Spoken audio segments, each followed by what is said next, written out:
Assalamualaikum yang berbahagia Datuk. Saya ada satu soalan. Adakah perlu qada atau ganti solat semasa aman? Semasa aman.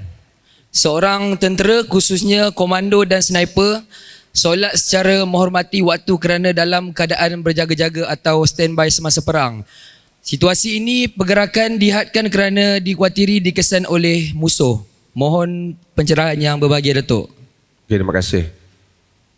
Yang pertama, jika sekiranya Nabi SAW kata, "Idza amartukum bi syai'in fa'tuhu mastata'tum." Apabila aku perintahkan kamu dengan satu perkara, kamu datangi dengan kadar yang kamu mampu. Bila sampai waktu solat, maka kita solat cuma diberi beberapa kelonggaran macam saya sebut tadi. Yang pertama, dia boleh jamakkan solat dia. Misalnya kalau dia tahu, misalnya dia hanya ada ruang masa ni, sehari dia akan, semua pergerakan dia sangat terbatas. Dalam ruang yang dia ada pada waktu zuhur, dia semayang siap-siap termasuk asar. Waktu maghrib, dia semayang siap-siap termasuk isya. Ataupun pada waktu zuhur dia tak ada peluang, dia boleh takhirkan semayang zuhur dia pada waktu asar, atau semayang maghrib dia pada waktu isya, jika dia rasa nanti akan ada peluang. Jika sekiranya dia kena duduk setempat, tak boleh pergi mana, dia bangkit tak boleh apa, dia solat juga dengan hanya menggunakan kadar kemampuan dia bergerak. Kalau dia tak boleh nak rokok, dia rokok dengan kadar dia, macam orang sakit lah. Kalau dia nak sujud, dia sujud dengan kadar orang sakit. Kalau dia tak boleh nak bagi nampak pergerakan dia, iaitu kita datangi dengan kadar yang kita mampu. Kalau dia mampu menghadap ke arah kiblat, dia menghadap ke arah kiblat.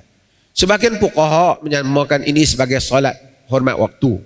Tetapi sebenarnya apabila satu orang telah menunaikan solat dengan kadar yang dia mampu dalam keadaan itu, maka sebenarnya telah memadai, dan itu telah dikira dia telah menunaikan solat.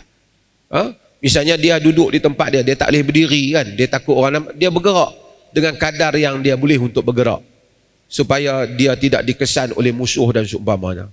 Tapi kalau dia tahu bahawasanya nanti habis sesi ni akan ada orang lain akan backup dia, pada waktu lagi dia ada lagi 2 jam, waktu asar lagi ada lagi, dia takhirkan sehingga pada waktu asar. Kalau tak, dia masih sentiasa dalam pergerakan, dia solat ketika mana ada ruang dengan kadar yang boleh dia solat. Dengan itu maka dia tidak ada qada. Kalau dia semayang pada waktu asar pun dia tidak qada, sebenarnya dia takhirkan, masih lagi dalam waktu yang diizinkan. Karena Nabi SAW kata, "Idza amartukum bi syai'in fa'tuhu mastata'tum."